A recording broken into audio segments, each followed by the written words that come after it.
ठीक है। Next topic is agents of pollination, या फिर हम इसको एक टर्म और दे सकते हैं, types of cross pollination. Because cross pollination में हमें किसकी नीड होती है, कुछ एजेंसीज की, कुछ उनके बीच में मीडिएटर्स की, पॉलिनेटर्स की। तो जिस तरीके के पॉलिनेटर्स हम यूज़ कर रहे हैं उस तरीके का उसका नेम हो जाता है। फॉर एग्जांपल कुछ टर्म्स आप नोट कर लीजिएगा। अगर विंड के थ्रू, एयर के थ्रू हो रहा है तो वो क्या कहलाएगा हमारा, that is called anemophily. Water के थ्रू हो रहा है तो हाइड्रोफिली। बर्ड्स के थ्रू हो रहा है, बर्ड्स के through that is called ornithophily. और अगर मान लो जो हमारे स्नेल्स होते हैं उनके थ्रू हो रहा है तो मैलेकोफिली। बैट्स होती हैं, बैट्स के थ्रू हो रहा है दैट इज़ कॉल्ड चेरापेटोफिली। ऐसे बहुत सारे स्पेसिफिक नेमिंग की गई है इनकी। बट बेसिकली जो हमारी एनसीईआरटी में डिवाइड करा गया है, 2 टाइप में डिवाइड किया गया है, बायोटिक एंड एबायोटिक। तो एबायोटिक मतलब जो नॉन लिविंग थिंग्स होंगी इनके थ्रू, और बायोटिक मीन्स क्या हो जाएगा, एनिमल्स के थ्रू, लिविंग थिंग्स के थ्रू। चलिए, plants use 2 abiotic, wind and water, and 1 biotic, animals, agents to achieve pollination। तो प्लांट्स क्या करते हैं, 2 टाइप के एबायोटिक फैक्टर, विंड और वाटर, मैंने अभी बताया था आपको, हाइड्रोफिली एंड एनिमोफिली बोलते हैं उसको, और 1 बायोटिक मतलब एनिमल्स के थ्रू। अब एनिमल्स में यहाँ पे बहुत सारे इनके टाइप हो जाते हैं। एजेंट्स का यूज़ करते हैं किस चीज़ को अचीव करने के लिए, पॉलिनेशन को। Majority of plants use biotic agents for pollination. तो जो एक मेजॉरिटी ऑफ प्लांट है वो किसका यूज़ करती है, बायोटिक एजेंट्स का, किसके लिए, पॉलिनेशन के लिए। क्यों, क्योंकि जो एबायोटिक एजेंट्स है उसमें थोड़ा सा क्या होता है, लिमिटेशंस होती हैं। लेकिन बायोटिक एजेंट्स अपने कुछ ना कुछ वर्क के लिए, कुछ ऐसे होते हैं जो प्लांट का नेक्टर वगैरह यूज़ करते हैं, प्लांट से अपना फूड गेन करते हैं, तो इसमें प्रोबेबिलिटी ज़्यादा होती है।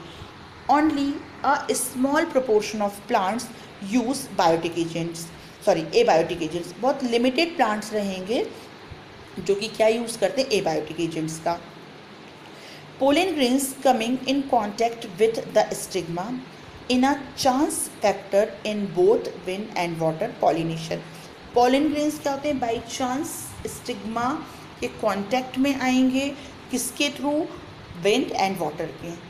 To compensate for the uncertainties and associated loss of pollen grains, the flowers produce enormous amount of pollen when compared to the number of ovules available for the pollination। अब क्या होगा, क्रॉस पॉलिनेशन में transfer का जो distance रहेगा वो बहुत ज़्यादा रहेगा, और बीच में पॉलिनेटर्स भी यूज़ हो रहे हैं, तो यहाँ पे वेस्टेज के चांसेस बहुत ज़्यादा होते हैं। तो उस वेस्टेज को कंपनसेट करने के लिए क्या किया जाता है, उस लॉस ऑफ पोलन ग्रेन्स को कंपनसेट करने के लिए फ्लावर्स क्या करते हैं, enormous amount of pollen grains का फॉर्मेशन करते हैं एज कम्पेयर टू ओव्यूल्स, मतलब जो मेल पार्ट है उसकी कंपेयर। इसके पहले मैंने एक लेक्चर में आपको बताया था कि जो मेल गैमेट्स फॉर्म होते हैं वो जनरली उनका नंबर्स क्या होता है, बहुत ज़्यादा होता है, बिकॉज उनको वो मोटाइल होते हैं, उनको ट्रांसफ़र होना पड़ता है फीमेल गैमेट की तरफ। तो चाहे आप एनिमल्स की बात करो चाहे प्लांट्स की, तो जो मेल जो पार्ट होता है उसमें जो गैमेट्स या जो सेल्स बनती हैं वो उनके numbers as compare to female gametes बहुत ज़्यादा होते हैं।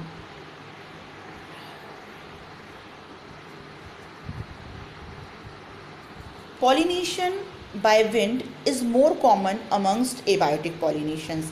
तो अगर हम एबायोटिक पॉलिनेशन की बात करें तो इनमें विंड और वाटर में ज़्यादा कॉमन क्या है, विंड के through.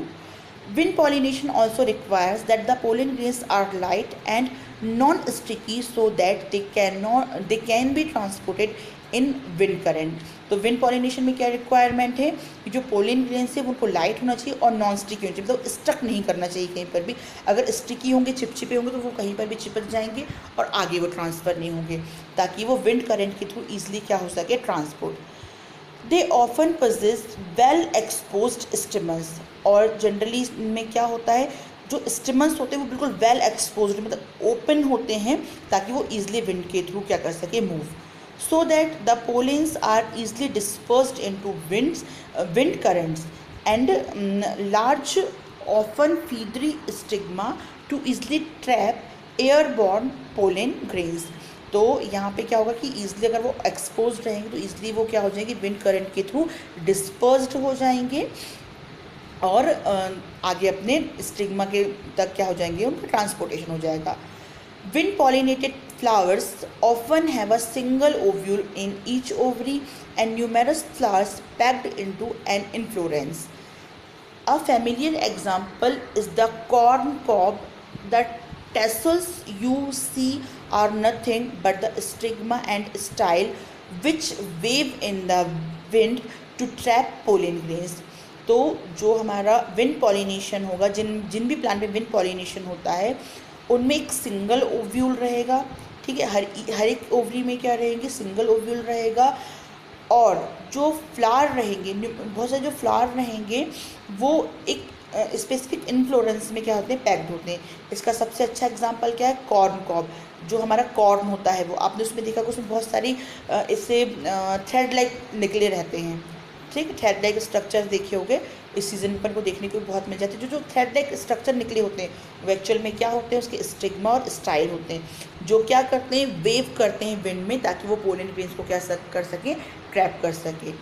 Wind pollination is quite common in grasses. Wind pollination किन में बहुत ज़्यादा कॉमन है, ग्रासेस में।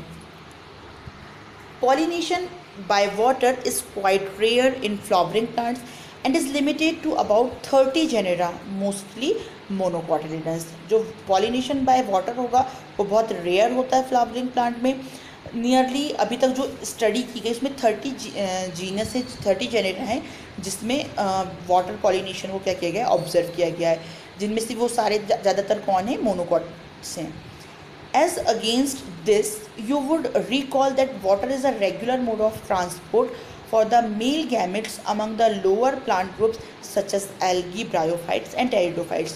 तो इसमें अगर हम देखें क्या चीज़, मतलब हम जो बात करें मोनोकॉट्स में 30 जेनराज हैं, तो अगर हम बात करें किसकी, जो हमारे ब्रायोफाइट्स हैं, एल्गी और टेरिडोफाइट्स हैं, इनमें जो ज़्यादा ट्रांसपोर्टेशन होता है, जो ज़्यादा मतलब पॉलिनेशन की प्रोसेस होती है, मेल गैमेट्स का ट्रांसपोर्टेशन होता है, वो किसके थ्रू होता है, हमारे वाटर के through. It is believed, particularly for some bryophytes and pteridophytes, that their distribution is limited because of the need for water for the transport of male gametes and fertilization.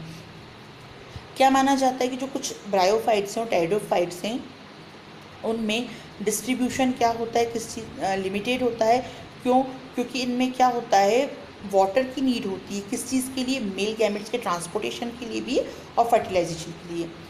Some examples of water pollinated plants are Vallisneria and Hydra. कुछ common examples, specific example water pollination के क्या क्या है हमारा, एक Vallisneria और एक hydrilla, दोनों ही एक्वेटिक प्लांट्स हैं, which grow in fresh water and several marine sea grasses such as zostera. और इसके अलावा मतलब ये तो फ्रेश वाटर में होते हैं, इसके अलावा कुछ मेरीन वाटर की सी ग्रासेस भी हैं, इसका एग्जांपल क्या है हमारा, Zostera. Not all aquatic plants use water for pollination. सारे के सारे जो हमारे एक्वेटिक प्लांट्स रहेंगे ये ज़रूरी नहीं कि वो वाटर के थ्रू ही क्या करें, पॉलिनेशन कंडक्ट करें। In a majority of aquatic plants such as water hyacinth and water lily, the flowers emerge above the level of water and are pollinated by insects or wind, as in most of the land plants. तो जो majority of aquatic plants होगी, जैसे कि हमारा water हाइकिनिथ हो गया, water lily हो गया, इनमें फ्लावर्स क्या होते हैं, बहुत अपर लेवल में प्रेजेंट होते हैं, वाटर लेवल से बहुत ऊपर तरफ में होते हैं। तो इनमें पॉलिनेशन किसके थ्रू होगा, या तो इंसेक्ट्स के थ्रू होगा या फिर विंड के थ्रू होगा, जैसा कि किन में होता है, जो हमारे टेरेस्ट्रियल प्लांट्स होते हैं उनमें। In Vallisneria the female flower reach the surface of water by the long stalk and the male flowers और pollen grains are released on to the surface of water. Vallisneria में जो female flower होता है वो water की surface तक जाएगा और फिर वहाँ पे क्या होगा, उसमें एक लॉन्ग स्टॉक लाइक स्ट्रक्चर होता है, एंड द मेल फ्लावर्स और pollen grains are released on to the surface of water. तो जो मेल फ्लावर रहेगा वो पोलन ग्रेन्स को कहाँ रिलीज कर देगा, अपने वाटर के सरफेस पर। They are carried passively by water currents, some of them eventually reach the female flowers and the stigma. अब ये वाटर करंट के थ्रू क्या होते हैं, ट्रांसफ़र होते हैं और कहाँ तक पहुँच जाते हैं, फीमेल फ्लावर के स्टिग्मा तक। इन Another group of water pollinated plants such as seagrasses, female flowers remain submerged in water and the pollen grains are released inside the water. और कुछ जो अदर एग्जाम्पल हैं वाटर पोलिनेटेड प्लांट के, जैसे कि सी grasses हो गया, इनमें जो फीमेल फ्लावर होता है वो सबमर्ज, मतलब पूरी तरीके से सबमर्ज्ड होता है वाटर के अंदर, तो वो पोलन ग्रेन वाटर के अंदर ही रिलीज करता है. Pollen grains in many such species are long, ribbon-like and they are carried passively. और क्या होता है, कुछ स्पीशीज़ रहेंगी इनमें जो आपका पोलन ग्रेन रहेगा उनका वो लॉन्ग स्ट्रक्चर रहेगा, रिबन लाइक स्ट्रक्चर होगा, और उनका जो मूवमेंट रहेगा वाटर के अंदर वो कैसे रहेगा, पेसिव मूवमेंट रहेगा. Some of them reach the stigma and achieve pollination. अब उनमें से कुछ क्या होते हैं, स्टिग्मा तक पहुंच जाएंगे और किस चीज़ को अचीव कर लेंगे, पॉलिनेशन को. In most of the water pollinated species pollen grains are produced from wetting by the mucilaginous cover. और जो जितने भी वाटर पॉलिनेटेड प्लांट्स होंगे उसमें मोस्टली में क्या होता है, जो पोलन ग्रेन्स होते हैं वो प्रोटेक्टेड होते हैं. किससे प्रोटेक्टेड होते हैं, देखो अगर पूरी तरीके से वाटर में वो डिप रहेंगे तो वाटर में ज़्यादा देर तक डिप रहने की वजह से वो क्या हो सकते हैं, वेस्ट हो सकते हैं. तो उनके ऊपर क्या होता है, एक म्यूसिलेस का कवरिंग होती है जिसके थ्रू वो अपने आप को क्या करके रखते हैं, प्रोटेक्ट करके रखते हैं. Both wind and water pollinated flowers are not very colorful and do not produce nectar. अब विंड पॉलिनेशन है, वाटर पॉलिनेशन है, तो इनमें फ्लावर का कलरफुल होना, फ्लावर का अट्रैक्टिव होना, उसमें नेक्टर होना ये ज़रूरी नहीं है. क्यों, क्योंकि यहाँ पे आपको किसी चीज़ से वो क्या है, एबायोटिक फैक्टर है. That's why it is not compulsory to be colourful, to be attractive, and it is not essential to have nectar.